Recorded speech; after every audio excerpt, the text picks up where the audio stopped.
And a good gaming morning to you. Whether you're tossing dice, flipping pages, stroking that brush, or mashing on those buttons, we got your six on all things gaming. My name is Loki, Michael Smith, and right in front of me, Eddie, the Focus, Jake's in the house. The mastermind behind every one of our podcasts, to be completely honest with you. So how are you guys on this Saturday, and how are you on this Saturday? Well, I got to be honest with you. I'm a little sad that New England's not going to the playoffs, but nothing beats depression like throwing yourself into your work, and there'll be intense campaign planning the whole time we're not on the field. And which, by the way, if you guys aren't following us on Twitter, why not? Number one, at Portugal Viking right here. At Eddie Jakes. Eddie Jakes. Very easy to remember. Right. If you look on the bottom here, you're going to see there you go. Yeah, there it is right here. You know where to find us. Right there. And if you can't find us on Twitter, you can find us on the website, www.basementquest.com. Bingo. You can send us emails, messages. We read everything. You can join in the forums. It's a good time. Well, last night he not only honored me with a very nice tweet, but he also gave me great information as well. He tweeted that the question was, who is the greatest DM you've ever had? And he actually called out me. But also, at the same time, he put a nice little meme on our Basement Quest Instagram, and it ended up showing our favorite guy, Jeff Goldblum, from Jurassic Park's big smiles on the back of that Jeep, and it says, when your DM is finally going to let you GM so he can not be the DM. And on the bottom it says, the crazy son of a bitch did it. You actually did it. Yeah. Because you've been hankering for some like real dice chucking for a while. And we talked about this a couple episodes ago, or actually last episode, how, I've been the DM for so long, and even these guys, it's not like they prefer me, but they're so used to my style, and it's just the way that it works out. But when I get to, and then there's a lot of DMs out there that are like me, GMs out there like me, that finally when you get somebody that has a good storytelling process like he does, you get excited. And here's the thing, I'm not planning just the one campaign, the Dead Rain campaign. There's been some interest expressed in the fantasy game, so I already started scribbling something. And we still, both of us are still interested in this Delta Green. And listeners, Yes. if you're familiar with that system, please contact us anyway. Leave a comment. Contact us, direct message in our Twitter. Even that way, that's probably one of the easiest ways to get hold of us. And if you want to be a part of that discussion too, you can call we would us love in. to. We still want Pathfinder. We still want Pathfinder people that play Pathfinder. I would love to have a conversation with you on the show. I've never really played it. I've been playing the game lately, Pathfinder Kingmaker. It's the top-down RPG. Oh, okay. And I am loving it.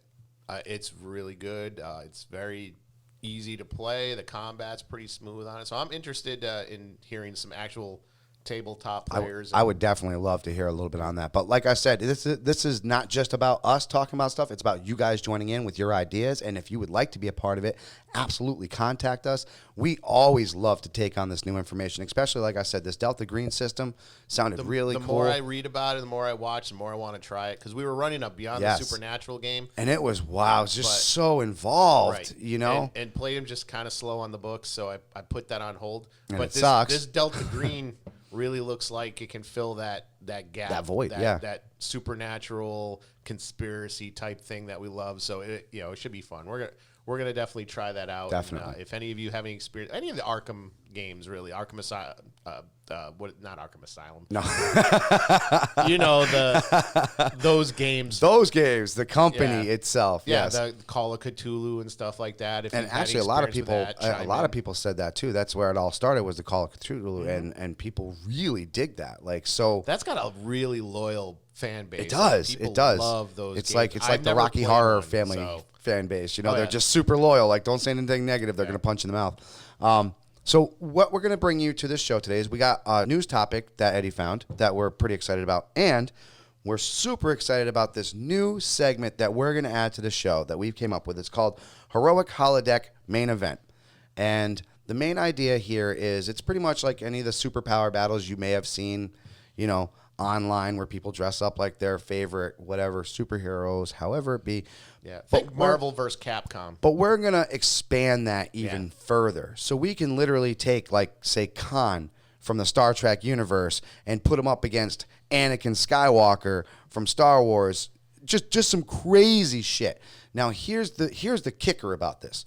We are devising a system. almost set up like Warhammer. It's going to be a hero versus hero. We're going to roll a dice.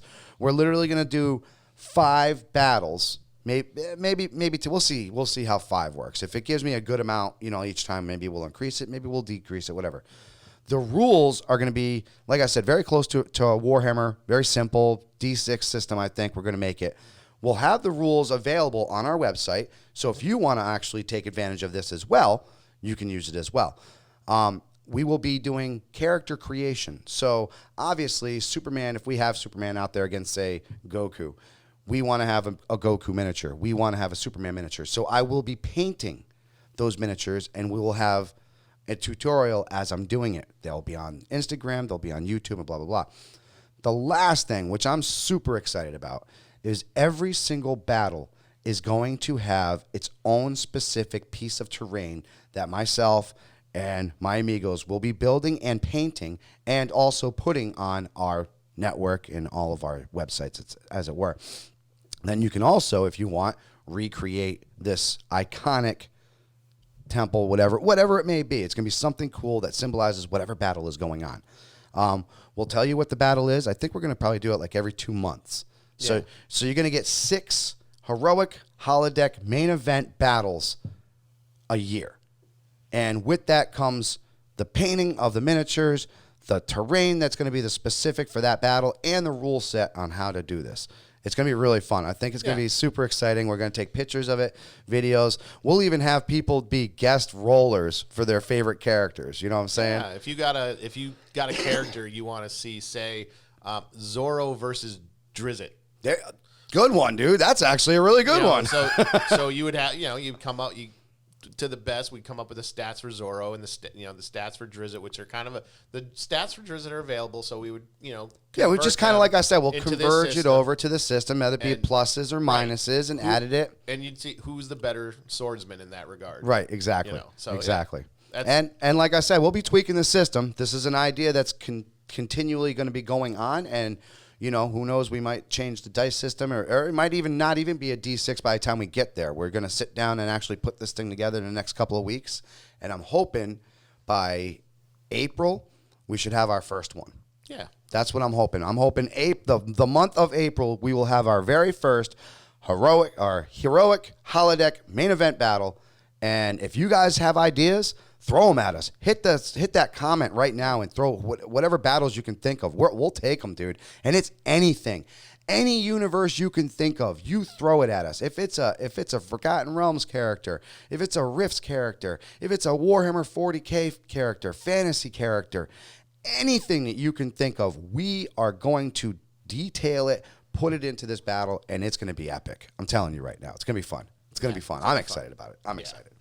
So what news did you find for us?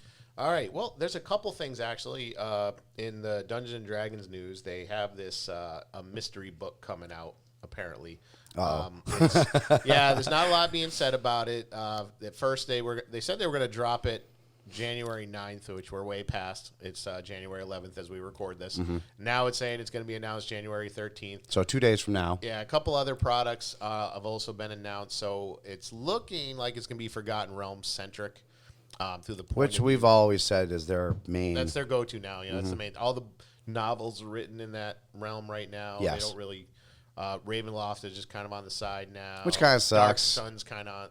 Actually, they haven't really tapped. They haven't touched Dark Sun. I was going to say since the '90s, dude. I haven't heard nothing. Not even Greyhawk. They don't really do anything with Greyhawk, even though that was the motherland for lack of a better term. It was. And so the fucking Bretonians. Yeah, looking forward to what they come out. Like we always grab the books. Yeah, because if anything, there's always like equipment and character class and stuff. New classes. That's usually the big thing. Or new powers, new abilities, feats. Right. That's a big thing, Also in comic book news, more specifically the MCU, apparently Marvel has reacquired the rights to the Incredible Hulk.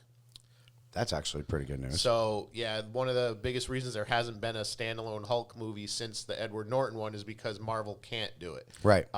Because the rights still belong to Universal, and Universal can only make solo movies, but they were allowed to make Avenger movies with the Hulk character. It's why that Marvel hasn't done a Hulk movie. So, apparently they reacquired the rights. I don't know if Universal had the rights to She-Hulk and stuff. Did you? By the way, So- have you seen the pictures lately Some, that they've thrown up there for the She-Hulk? Yeah. You know who they're saying should be the next She-Hulk? Is the chick from The Mandalorian? Yeah. Who is also in Deadpool too. Angel, I think her. I don't know her. I know her, not her real name, but she's former MMA fighter. Yes. And she's a pretty good actress. She's fantastic. I she's think doing she really would good. fill that role like perfectly, dude. They had her doing like the, pointing to her muscle, and they had a picture of She-Hulk doing the same thing. And I'll tell you what, I was like, yeah, that's perfect. Gina Carano is her name. Yes. Like I said, former MMA. She was kick-ass in the first Deadpool. I thought she was great. I thought she was perfect, dude. I could see her being She-Hulk. I thought she was great in Mandalorian, too. She actually showed a different side. Because, in Deadpool, she was just the straight up, I'm going to punch you in your mouth and spit my gum at you, The one thing I like about The Mandalorian is I think they take some cues from Kevin Smith. Yes. And you see these out-of-work Imperial people. So, I get a kick out of that. That scene with the fucking, with the biker scouts. And he's like...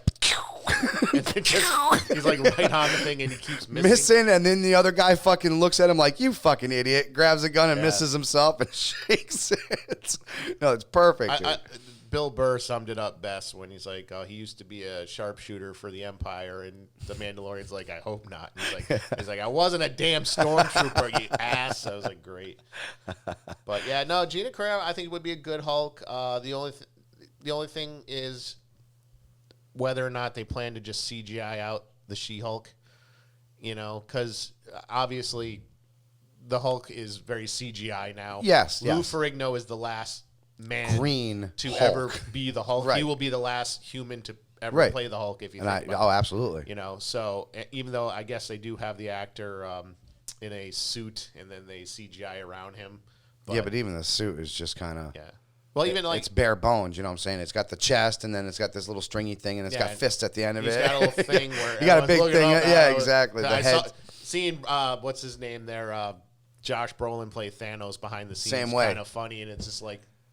I don't know how you could work under those, but no, I'm pretty excited for that. I think it'd be good if Marvel gets the Hulk back. I'd like to see them get all their properties back. Absolutely, yeah. And it's owned by Disney now, so they got more money than God, so they can pretty much buy anything at this point, Because honestly, towards the tail end of like X-Men, Fox was just kind of throwing things in a barrel. Good call. Last Stand was probably, in my opinion, the last really good X-Men movie too. I disagree. Logan was great, but Logan, I kind of felt like it was a great movie. It was more of a Western than a comic book movie. It was a spaghetti Western. I think that's what I liked about it. And probably. The movies that take the characters a little more seriously usually do the best. Yeah. I did like the time travel one. Days of Future Past. Oh, that's the one I'm thinking of. Not End Days. Days of Future Past. That's the last one where they went back in time. The third one, and it was terrible. And it wasn't even a stand. It wasn't the last stand because they had Days of Future Past. That's why it made me think, Plus the two bad origin movies. Yeah, the one where the Sentinels were getting ready to come marching in on them, and Shadow Cat there was throwing them in the past. Have you seen the Rogue cut? No. So originally it wasn't Kitty Pryde doing that thing with Logan, it was Rogue. And they completely cut her out of it to where she only has a cameo at the end of the movie. The Rogue cut puts those scenes back in, so it's Rogue doing the thing. That kind of makes more sense. Yeah. Why they did it that way, I don't know. So Anna Paquin came back as Rogue, and the whole movie is different. So I gotta see that. Yeah, that's catch the Rogue cut. It's a lot better. I'll have to see that. Yeah. But I think when Marvel started making movies, it put so much pressure on these other studios that they have to step up.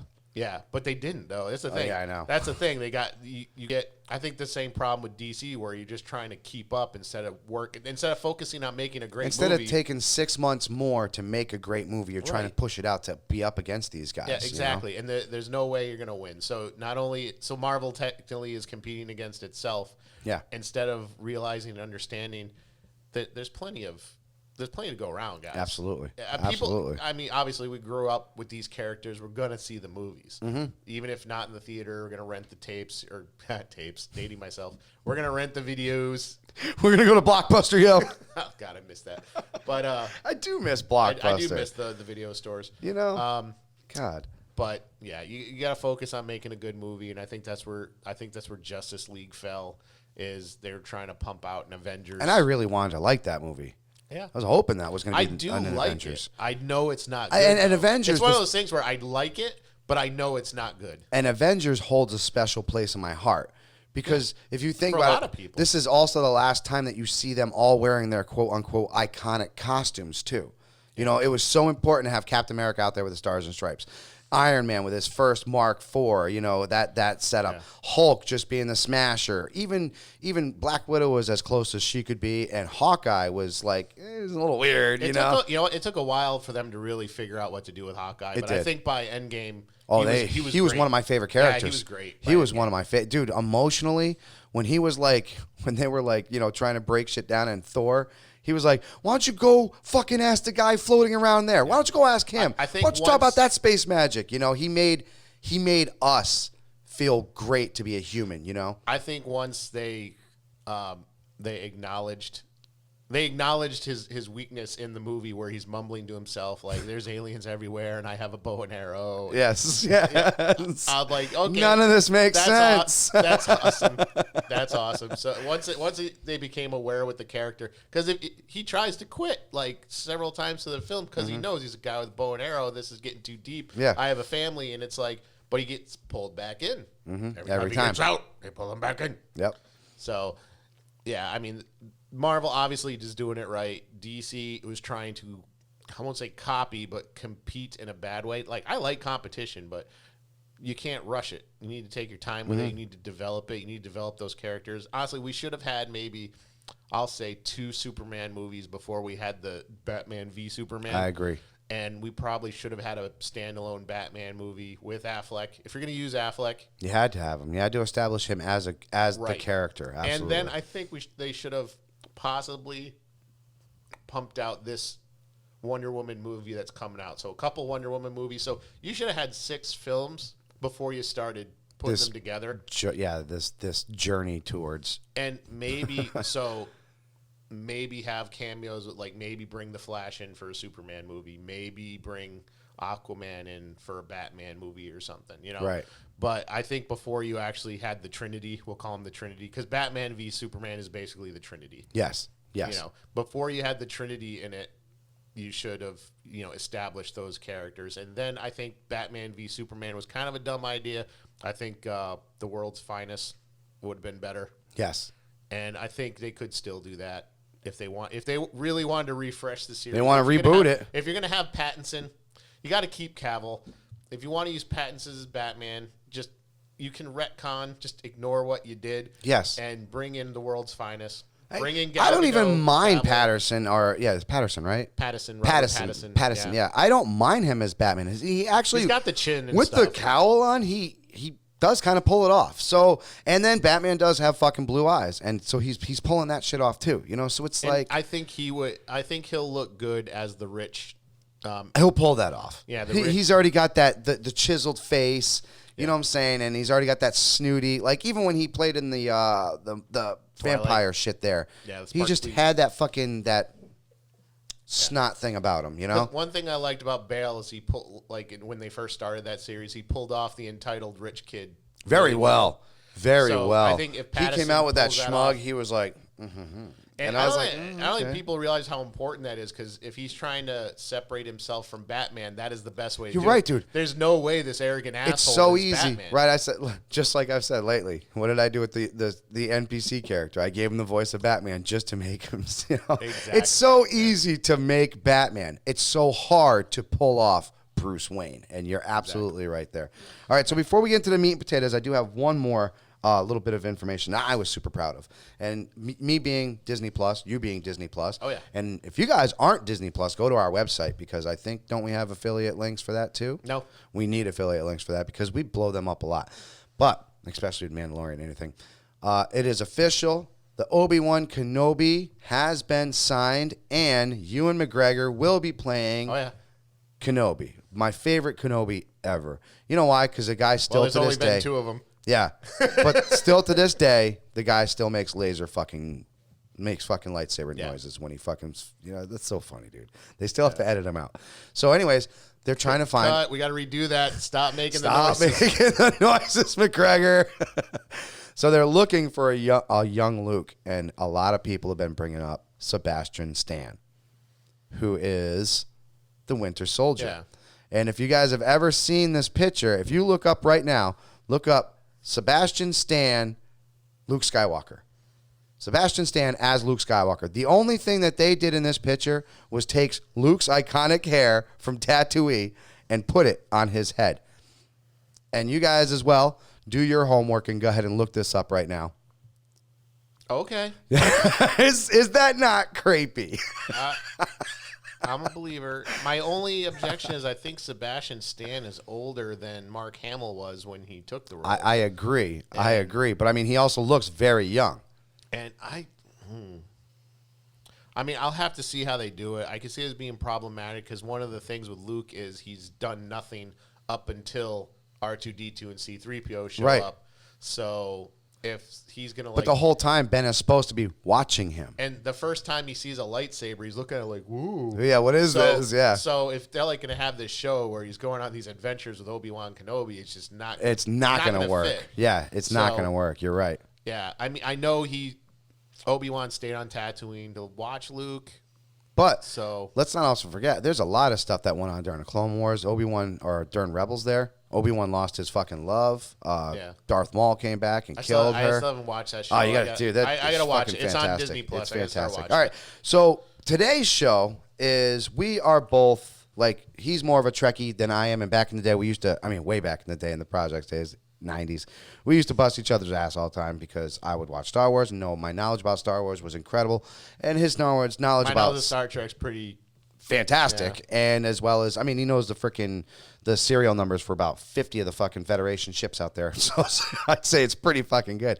But also his knowledge of the Star Wars universe is actually fantastic as well. I've actually always made the argument that they're in the same universe. Star Trek just happens after. I can buy that. Star Wars is a long time ago in a galaxy far, far away, and Star Trek starts in the 23rd century and 24th. And plus, the ships are just so much more advanced, and the shit that they can do. Look at the Millennium Falcon, the thing is just like a garbage. Warp drive is light speed. It's faster than light speed. Yeah. So, I think they say warp 2 is faster than light speed. I don't remember, but yeah, but it was not as safe. It's been a long time since I read Mr. Scott's Guide to the Enterprise. That was a cool ass book. So we both agree on one thing. This man, J.J. Abrams, has completely shattered every belief of every heart and soul of anybody that's ever had any love for any of these franchise stories. Star Wars in particular, especially the last three, it felt like, and anybody will say this, The Force Awakens, literally, if you played it step by step next to the Star Wars A New Hope, they're very similar. They're very similar. And it's actually almost up until the point where both the Death Star and the Planet Killer go down. It's right about the same time. And because of that, I think when you first watch it, you come out thinking, wow, that's awesome. And then the second view, and you're like, I've seen this. This looks oddly familiar to me. So then you come across the second one, The Last Jedi, which... It wasn't Abrams' fault because Abrams wasn't a part of this. Well, he's a producer. But he was, exactly. But he was still had his hands in the cookie jar. He could have said yes and no. And then we go on to this new one that just comes out. And it felt like all he wanted to do was take a finger to every one of these fucking ideas that was against the first one. It totally, it's like he undoes the second one. I still haven't seen it, so we're not going to do spoilers. I am not doing spoilers. I haven't seen it myself, but unfortunately, Twitter can be a very mean place. Yeah. And I just so happen to find every spoiler out there. And I got to say, yes, it does seem that he is doing exactly that. He's counteracting everything that happened in The Last Jedi. Now, we've brought up before, The Last Jedi is kind of it's awful. It's even more than awful, though, because it literally counteracts everything that the Star Wars universe... It undoes all the heroism of Empire in Return of the Jedi. Yes. So it totally undoes the Luke Skywalker character. So he leaves Return of the Jedi, a noble Jedi. He's with his friends. He's redeemed his father. And absolutely. You know, and all this good stuff he's done is completely undone by that movie. So by that movie, he's like a crazed, paranoid old man who almost kills a kid. Yeah. Yes. Deliberately kills a kid. Yes. Well, about to kill a kid. And which is totally contrary to anything Obi-Wan would have taught him, anything Yoda would have taught him. Because anything he believed in himself. Obi-Wan could have killed Anakin Skywalker. Yes. He cut his freaking limbs off. He could have walked down there and said, I'm ending this. Poked him, dead. Yeah. The Jedi won't do that because they won't kill anyone who's unarmed. Right. That's the whole reason That's the whole reason why they take the hands off. And if you guys go back and you watch the actual, the Revenge of the Sith, when Anakin takes off both of Count Dooku's hands, at that point, you do see when he's got the sword at Dooku's throat, he says, I shouldn't do this. He's unarmed. He acknowledges that he should not do this. Taught. Right, exactly. So clearly, Kenobi is teaching his students this. Exactly. This is embedded into their teachings, and then he still does it. That, in my opinion, that was it. That was and my son still to this day does it. Do it. I was like, do the dishes. Do it. I was like, shut up. You just go fucking do your damn dishes. Well, Ian McDiarmid is the perfect villain. He really is. He really is. Even if you don't like the prequels, I still think he's wonderful in them. The laughing, the cackling. You know, the more I watch the prequels, I understand where Lucas was going. Yeah. You know what I'm saying? Was there some things that was just wacky and stupid? Yes, absolutely. Was there some things that he could have, went more on? Yeah, but I think that was the point. Those were his babies. Those were his, you know what I'm saying? The 4, 5, and 6 were the first ones. But he really wanted to make these ones first. But he knew he didn't have the technology to do it. You know what I'm saying? So when he comes out with these prequels, and he is like, look what I did. It's legendary. And then we're all like, it's okay, Lucas. Honestly, we broke his heart. The Phantom Menace is terrible. No, it is. It is. But they gave us 2. The Clone Wars was decent. I don't have a problem with Clone Wars that much. I like Revenge of the Sith. Right. Revenge of the Sith was a perfect ending to the whole story as far as those first 3. The biggest problem is, so you had the first 3 movies, and the past of these characters is only really hinted at. Yes. And so your mind runs wild with, I wonder how it went down. I wonder what happened. So the reality versus what you've already built in your brain over the years is never going to meet expectation. In Attack of the Clones, when he goes back to find his mother dead, and he destroys an entire Sand People village, that I think a lot of people miss. That was his.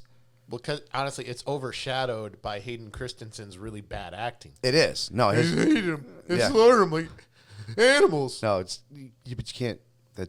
You got to leave that alone, and you got to look into the story. It's hard because he's trying to tap. Now, since we're talking Star Trek too, he's trying to tap into his inner Shatner. Yes, I killed them all. I slaughtered them like animals. The women, the children. Come on! But it also opens up a very crucial point. What did he also kill? The women and? He killed all women and children. And the children. Yeah, what did he do in the Jedi fucking temple? He was more than happy to go down there and destroy those kids as well. Anakin at this point is gone. He's gone. And Obi, and this, in my opinion, this is the Jedi Council's fault because they had them separated all over the place. They put Anakin in charge of Padme.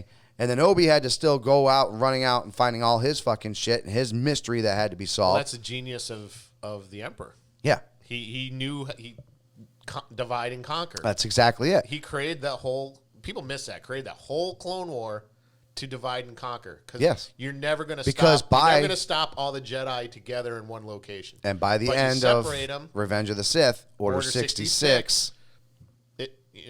It was perfect. That's what I'm saying. The hatred that the prequels get is unjustified. It really is unjustified. Some of it, yeah. Is Phantom Menace a bad movie? Yes, it is a bad movie.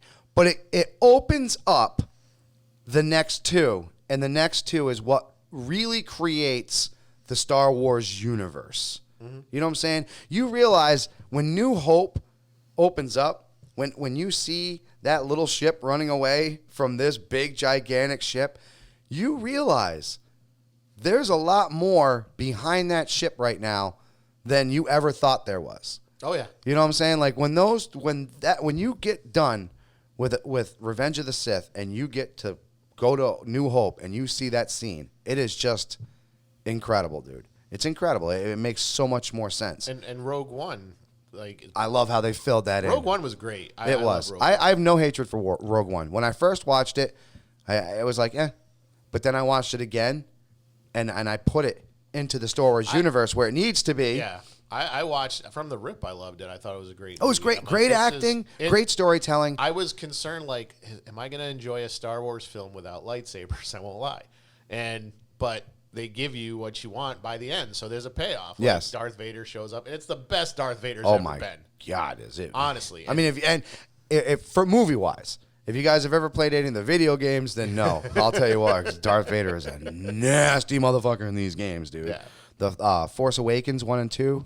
Oh my God. I think most When you of got it, to be Darth Vader in the first one, when you're going through the Wookiee village, and you can just chuck freaking Wookiees all over the forest. Oh yeah, I man, played the Force Unleashed, and that's I love the parts where you play Darth He's Vader. iconic. He's iconic. I think too, like with the original movies, and I think technology plays a part of it. They don't really tap into just how powerful Darth Vader is. Right. You know, he just kind of talks spooky and chokes people, and then like Rogue One, it's like, hey, we can do a lot more. What would this man do unchained? And he just walks through this hallway holding someone up in the air while he's like doing this, and then I'm like, wow, this is how I pictured. This is Darth Vader. Yeah, this is the reason why he's the most feared Jedi in the galaxy, and because up of that. to that point, they played him up as being the most powerful. And I mean, if you want to bring up the midichlorians, Yep. He's got the most midichlorians. He does. More than Yoda. And I mean, he's technically the Jesus Christ of the world, if you really want to break it down like that. He was. But in the end, it turns out Luke was. Yeah, exactly. Luke was the actual. Until the Last Jedi. In which case, which we just brought up. Exactly. Yeah, they just spit. Everything that we just brought you to, he just spit on. You know what? Here's the thing, and this is the first time I ever experienced this. And I love movies. We love science fiction. I love horror movies. Mm-hmm. So one movie that I love more than anything is the first two Alien films. Oh God, yes. So I love Alien. And Aliens. I love Aliens. Was such a different beast. It was a great progression from Alien. And it went to show you that how no matter as nasty as that one fucker could be. What if I get 100 of them? If you had got infested, and they did so good. They still kept the spookiness, the tension, and the tension of the first one, and they just threw that motion tracker when you dude, my favorite part when you just hear that click and there's no music, and you're like, dude, yes, absolutely. And then you hear them say like it's like 5 feet away, and you're like, no way, that's inside the room. It's like, and you're like, oh shit. So love it. Alien 3 comes out, and the first thing they do is they kill off Michael Bihn's character. They kill off the little girl. Yes. So all of the heroism of Aliens is completely shit on. wiped out. Right. So it's like, and I don't care. I still love watching Aliens. All right, I consider Alien 3 to be a bad dream. Alien 4, that bad dream's child. So yeah, they should never have been made. Yeah. So like, don't even get me started on Alien vs. Predator. That should be an apology. Yeah, we could do a whole show on those. Yeah. Because we've read the comics. We know there's some great things they could have pulled from, and they chose not to. So many good Instead, things. they pulled from Dawson's Creek. Yeah. No, you're right. So, anyway, moving on. So, The Last Jedi takes everything great about Return of the Jedi is my favorite Star Wars film. Yes. Yes, I know. Empire is the better film. I know it is. But in my heart of hearts, I just love Return of the Jedi. Why was Empire a better film? Because their backs were up against the wall. You didn't know what was going to happen. You lost Han Solo at the end of the movie. You lost Luke. Luke doesn't even know what the fuck is going on right now. You just found out that Darth Vader really is Luke Skywalker's father. Well, you think. Lando Calrissian just completely fucked you over, but at the same time, save-faced in the same fucking movie. You have all this stuff going on, and not to mention the fucking AT-ATs in the beginning of that fucking movie. I don't give a rat's ass who you were. When you were a fucking kid and you were watching that film and those AT-ATs first go and you hear that, you're just like, ah. It was incredible. It was incredible. So I know Empire, and honestly, Carrie Fisher and Harrison Ford, best performance They ever. were fantastic. You're right. When the two of them are like trying to, well, she's just denying how much she feels at the for very Han end. Solo, and then finally she says it, and he goes, "I know." You're like, you pompous ass. That's Han like, Solo. Yeah, that's perfect.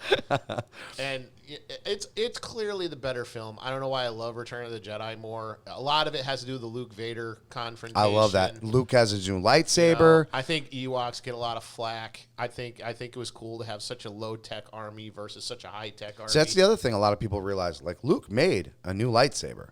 Mm-hmm. That other one that fell through whatever, what's her name, found it from the fucking... Don't get me started on that either. I know. I still want to know this story. I really do. Because, and it's funny, if you guys at home ever play Battlefront... I forget her name. Yeah, little creature. Mo, that's what I'm saying. Mo or and whatever. she's like, oh, I just found it. I'm like, was there a fucking hand Yeah, there attached? better have been a fucking hand attached to it, you fucking psycho. But... if you guys have ever played Battlefront 2, and you sit there and you literally think about this. If you pick Luke Skywalker, Rey, and Anakin Skywalker, they all have the same fucking lightsaber. The only difference is if you pick and it's a special costume. If you get the Luke Skywalker Jedi costume, he pulls out the green lightsaber. Which is my favorite lightsaber. I do. I love the green. I love the green. When Qui-Gon, when he first was like, he was at a green one, I was like, yes! This is another part about Return of the Jedi that I love, when the Empire's looking at his new lightsaber, and he just says, much like your father's. I'm like, yes. Ooh. Mm-hmm. Like, I'm like, this is the turning point. You're either going to go here or there. Right. So everything has been culminating to this point where it's like you have your dad's lightsaber, he's dressed in black. Nobody really points it out. I love that too. I love that suit actually. That's my favorite. That's my favorite Luke Skywalker outfit, dude. When I play the Old Republic, my Jedi costume is similar to that. That's like I said, when I use Luke Skywalker on Battlefront 2, I use the Jedi costume. It's the baddest fucking outfit. They tried to recreate it in The Last Jedi, and by the way, fuck you, because you did a terrible fucking job. He just looked like a young Chuck Norris sitting out there getting ready to do katas. Yes. That's what he fucking looked like to me, okay? Drinking green milk. Yes. drink alien milk. Yeah, it's good stuff. So, and that part where he's like, "Oh, what do you think I was gonna do? Like, come away with you and take on the First Order with a laser sword?" And I was like, "Yeah, that's kind of what we expect. Luke Skywalker would have done." Yeah, absolutely. Yeah. You know, you kind of did that. Yeah, you were a fucking paladin at one time, you fucking asshole. So that's what JJ did to the Star Wars universe. So let us flip this script around and show you what JJ has done to the Star Trek universe, shall we? All right, first of all, I do not like any of those movies. I put it out there. I put up the first one. I like what they did with it, and I liked. I did buy Chris Pine as Captain Kirk, by the way, and Spock. That was my caveat. And Spock, the guy who plays Spock. I forget his name all of a sudden. But yeah, he was on Heroes. He played. Yeah, I love that actor. He's great. He's great. Actually, the Audi commercials he did with Leonard Nimoy are awesome. They are pretty funny. They're pretty funny. They are pretty funny. But actually, I got to look up his name. We should give him his credit where it's due, because he's a really good. No, he is. I think it's like Quentin, or it starts with Quinto, Zachary Quinto. Thank you. I knew. He also had a part in that American Horror Story show. Which I haven't. He just looks like that weirdo. You know what I'm saying? He could totally pull that shit off. I actually also saw him in a mini series that was done called the Slap, which was a remake of an Australian show about a cookout. And the kids are acting up, and he just walks up and slaps the kid. Oh! And the whole thing is about that's him and the family. Yeah, he did a really good job in that. That's awesome, dude. Playing this bitter, angry car dealer or whatever. But no, great actor. Here's the thing. That's my caveat with those Star Trek films. I have no problem with the cast whatsoever. I like Chris Pine, great choice. I like Quinto, great choice. even Simon Pegg, even though I think they try to make the character dumb. Yeah. Which Scotty is not dumb. He's a genius. He's Right. an engineering genius. He is. Uhura, I love the actress who plays her. Zoe. You know me, I love Carl Urban. I thought he was a great choice as Bones.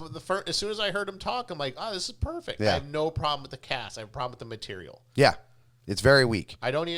Very weak. The first one was super fucking weak. It was like Force Awakens. It was like he took the idea from the first one, putting them all together with a little bit of I want to say Next Generation flair. You know what I'm saying? Like he kind of felt like he pulled from the number 2, because you know what I'm saying? Like Spock and Captain Kirk have always had like a relationship. They're best friends. Exactly. So I didn't like the whole competition. Thank you. That felt forced to me. Because I used to read the novels way back in the day, and there's a novel based on their first voyage, and it was kind of like Spock was so used to serving with Captain Pike, and Pike was retiring, Kirk was taking over the Enterprise, and he was going to transfer off the Enterprise. He didn't hate Kirk, but he didn't think that he was a good enough captain. He thought he was too off the handle. Yeah, he wasn't sure it was going to work. And by the end of the book, he withdraws his transfer request because he thinks he realizes like they might actually work out, achieve something, and it could be a great 5-year mission. And it was more than that. Yeah. And so my big problem with the first Star Trek film, one, I don't like the humor in it. The humor is kind of dumb. Stupid. It feels MCU forced. I don't mean to go fanboy or total geek, but there's certain facts that I know as we talk that were totally contrary to what happened. For example, where the Enterprise was built.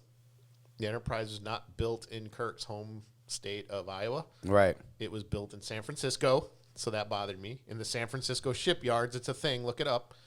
And he knows. I know. The size of the ship is wrong. According to J.J. Abrams, that Enterprise is bigger than the Enterprise D, which is the biggest one if you compare them from the original series. Right.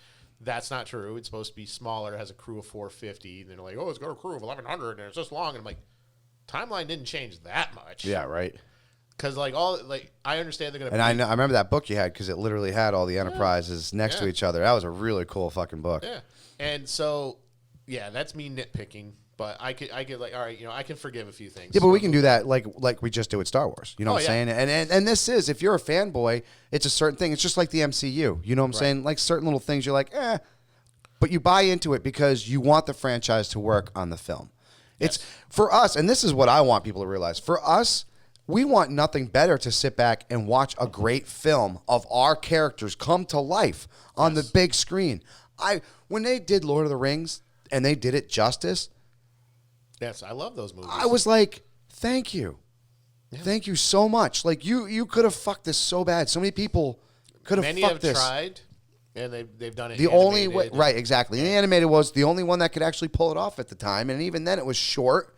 It was very gritty. Well, the last one was incomplete. Like, you didn't get to even finish it. No. It stops at the end of the 2 towers. Yeah, like the freaking Eagles are just picking them up or whatever, and like you don't even see anything past that. He ran out of money. Ralph Bakshi did the Lord of the Rings. He didn't even get to finish it. Yeah. It ends right before the 3rd book starts. They were supposed to have Frank Frazetta do that too, but they couldn't come to terms for him to be one of the artists. The Tolkien family is very protective of that property. I don't blame them. It's huge. Yeah. They can name their own price. So, but I like what they do with the movies. You're right. I love the movies. 6-hour versions are and that's my point. Like, we want these things to work. When we hear that these great directors are going to take it over, as fanboys, we want nothing more. I remember I was going nuts for a while because The Passage was a TV show. Yeah. And I liked it.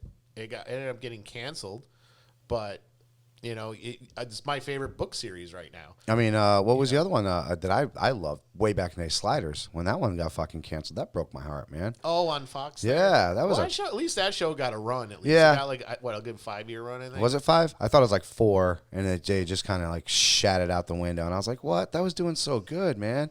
And I like John Rhys Davies, which, by the way, plays Gimli. Of all fucking people in the Lord of the Rings. You know how tall John Rhys Davies is? If John Rhys Davies didn't get to be in Lord of the Rings, it's not Lord of the Rings. Sorry. He's right, dude. Ooh, I'm right. It was like 5 years? Wow. Damn. Good shit, man.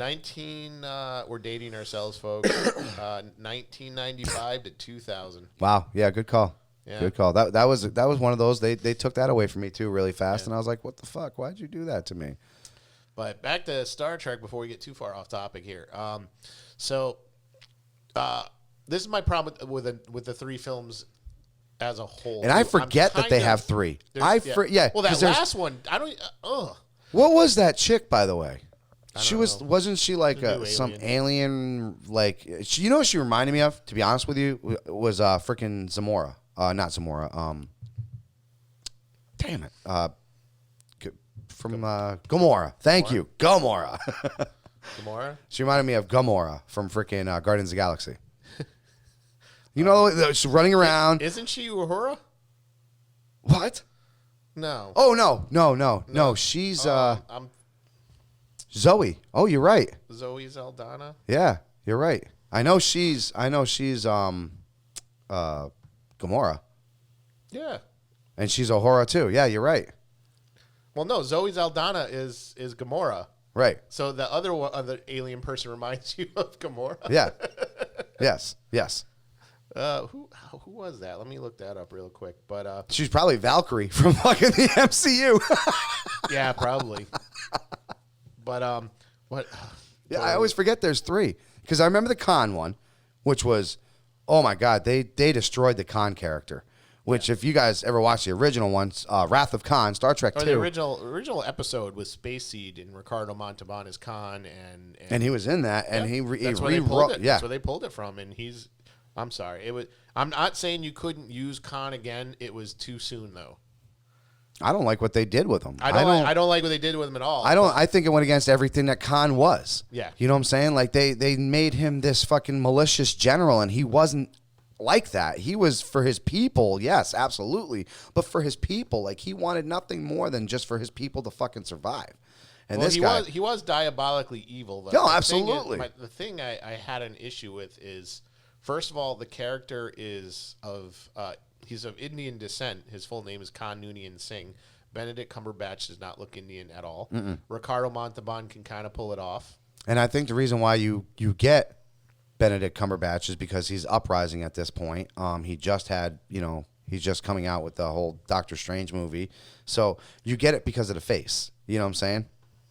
So, that alien is Sofia Boutella. Never heard of her.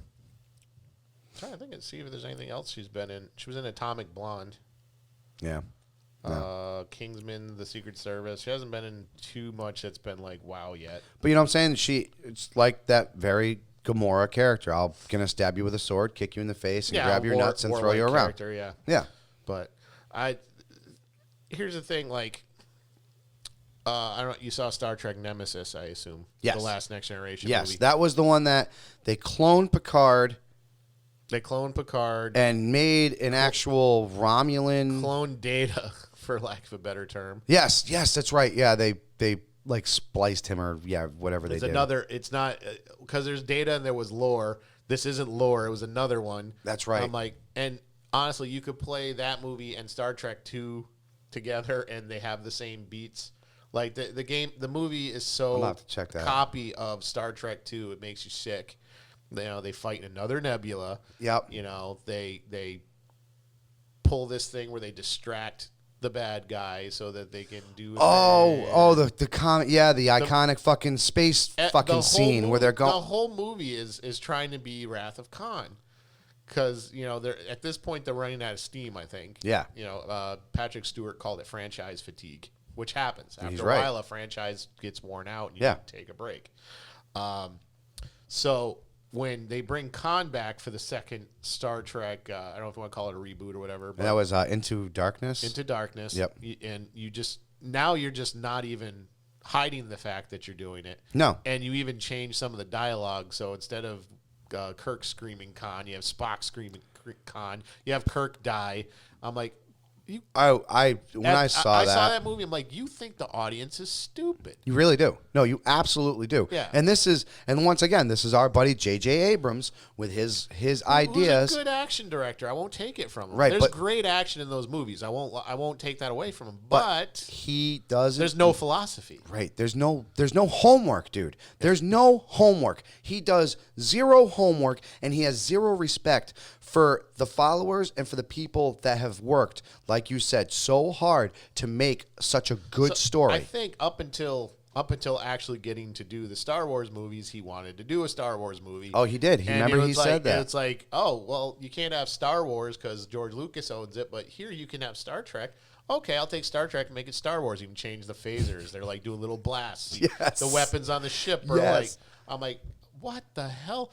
And it's like this one act. It's basically some dialogue, an action set piece, and some dialogue, and there's nothing making me. I like the characters, obviously, just because I have a history with them. Right. And they did a good job, like you said, like picking actors. them. Yes. I love the actors, but they're not even trying to make you care for these new actors playing these iconic characters that everybody knows. No. And you'll have Leonard Nimoy pop in just to keep those older folks there, which I was fine with. I love Leonard Nimoy, obviously. Rest in peace. Mm-hmm. But you're not doing anything new, in my opinion. And another thing I'm getting tired of after watching actually the Next Generation movies plus these new movies, I'm just kind of getting burned down on is there's the crew, there's the ship, there's a bad guy, crew versus bad guy. Okay? You don't need to do that. Right. There's proof. You know what that proof is? Star Trek 4. No villain. Good call. No Good villain. Call. There's something they got to overcome. You got to have an obstacle. Yes. But there's no bad guy. It's them going back in time to get whales to talk to this thing so it won't destroy the Earth. So there is a MacGuffin, there is a goal, but there's no like, it'll stop Kirk. Right. There's one guy that Kirk pissed off like 30 years ago come back out of nowhere or some Klingon or whatever. None of that's in Star Trek 4. Because it was storytelling. That was actually good storytelling. Still, I think even adjusted to inflation, that movie's still the highest grossing one of the entire franchise.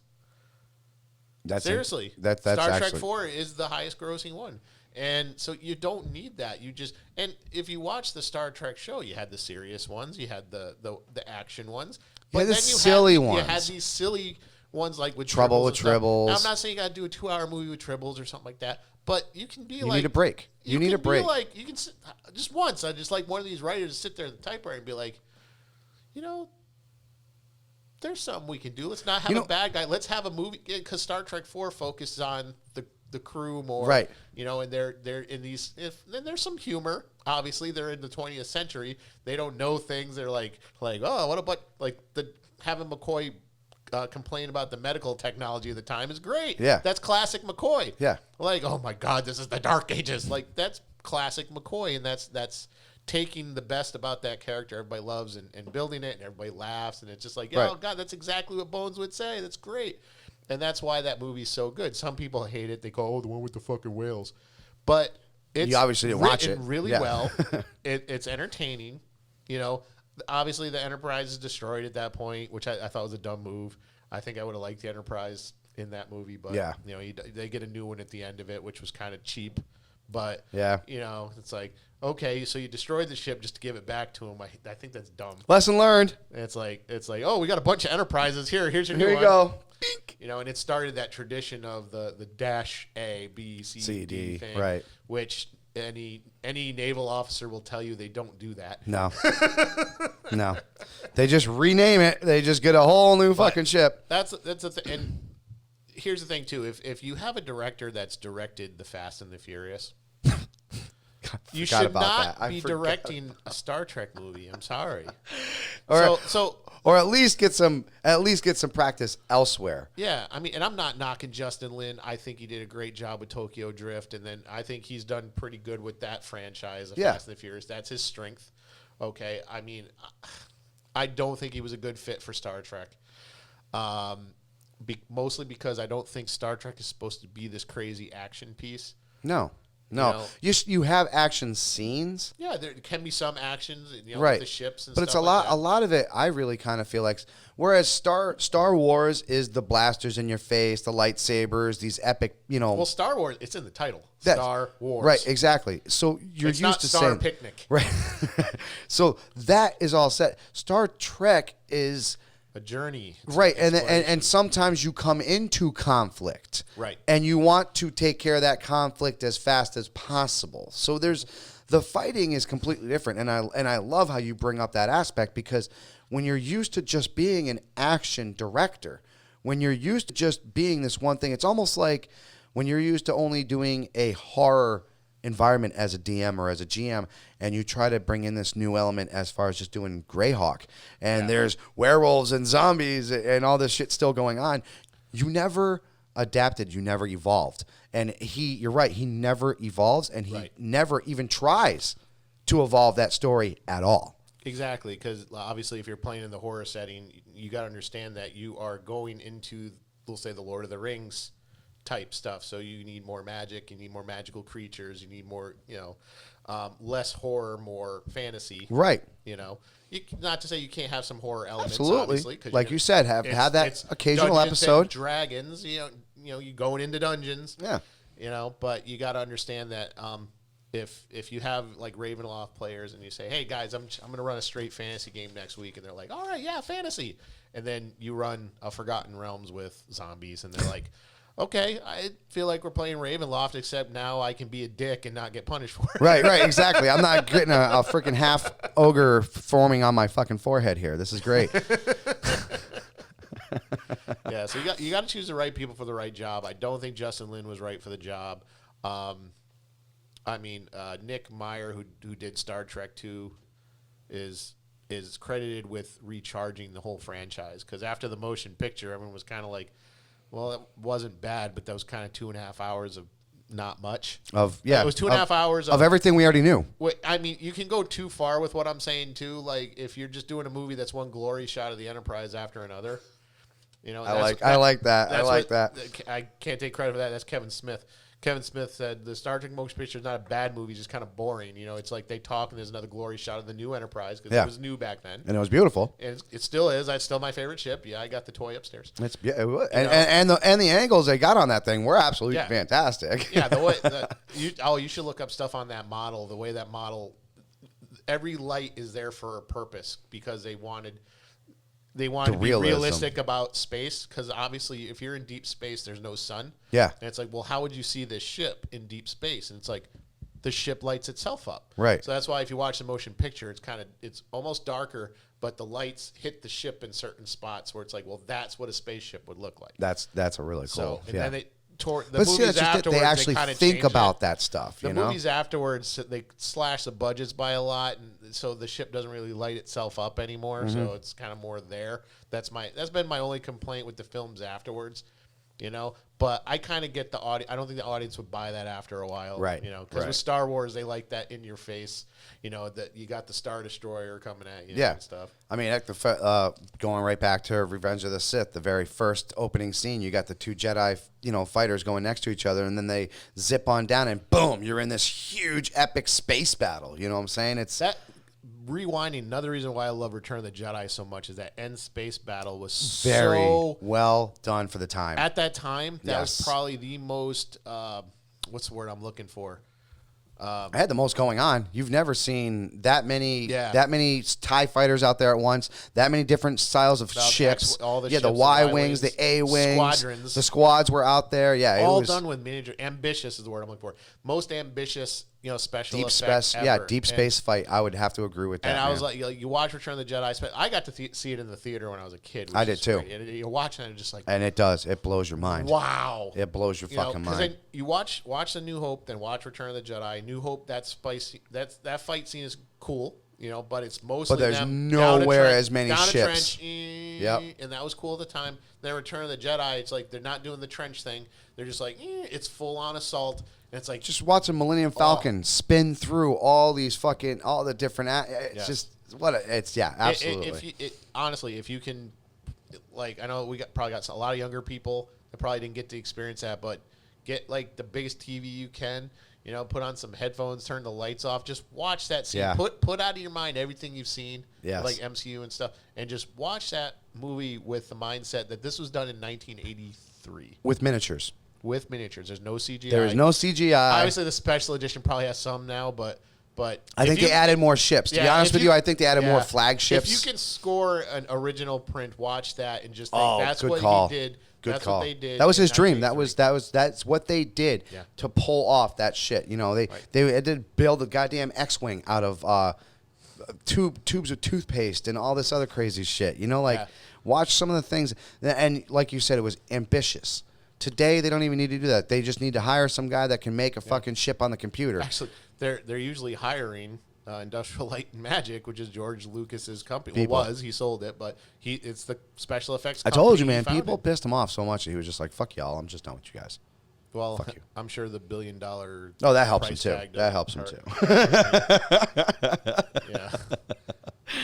But I would have to, in the wrap up here, if you guys, I mean, if we've said anything to, you know, hit a spark or anything, go ahead and comment below. But also, we'd like to hear your thoughts on it. What is J.J. Abrams good for the franchise? And if you think he is, absolutely, give us a reason why. Why you think he, going forward, should he continue to have a piece of this? The Star Wars saga, I think, is pretty much closed at this point. I don't see them. Kathleen Kennedy says the trilogy thing is done, which is stupid. Right. Because Star Wars and Indiana Jones are supposed to be serials. Keep going. That's how they were made. You know, they were like being before our time. Like Friday the 13th. Yeah. You just expect 5, 6, 7, 8, 9, 10, 11, 12, 13, 14, 15. Well, when not even our parents, but when our parents' parents were kids and they used to go to the movies and see these action serials and they were like 15 minutes long. It's like, oh, what is Flash Gordon going to do now? Yes. That's what Star Wars and Indiana Jones is Good call. based on. Yes. That's why they had the episode thing and everything. So it was like trying to bring back some of that vibe. If you're going to take that away from the franchise, you're kind of taking its heart away. That's true. You know, with Disney Plus and with everything going on and all these little episodes, I think that's what they want to do. I think that's what they're trying to break down. I think they're trying to get it individual stories, and people can go in their individual ways and whatnot. You know, Mandalorian's getting that right. The serial. They are. I like it. And every episode, I love at the end when they show you the storyboards of how they're going to do it. Fantastic, man. It really is. Whoever got this right. John Favreau got it right. Oh yeah, that's right. Guy who just got the MCU going with Kevin Feige there. Yeah, exactly. So. And Iron Man. I mean, he fucking. Yeah. To be honest with you, John Favreau, in my opinion, is Iron Man. He's Happy Hogan. He is, yes, but he is also Iron Man. You know what I'm saying? Like he brought that whole when somebody said Iron Man's coming to the movie theaters. Remember that question that we always said, okay, are you going to make Superman fly? Do it? Right. Yeah. That was a question. My first thought is how are they going to actually make Iron Man fly? That was my question. And is it going to look authentic? And when you fucking saw him don that first MK fucking 2 armor, and he was like, and it was like. Honestly, the thing that hooked me was in the first trailer when they show the scene where he launches a bunch of missiles and he starts walking away slowly and just goes boom. I was just like, yeah, that's Tony Stark. That's Stark. That's Stark. that's it. I think we might be on to something here. We got something brewing. Yeah, and it worked. We were But that's what I'm saying. And this guy, like I said, he obviously has a knack for it. He's got the feel for it, and that's what we need. We need more people who have the passion. And I think before you just sign a big name like J.J. Abrams, you need to look into his psyche. You need to ask questions. You need to find out where he plans on going with the series that you just handed to him. You know what I'm saying?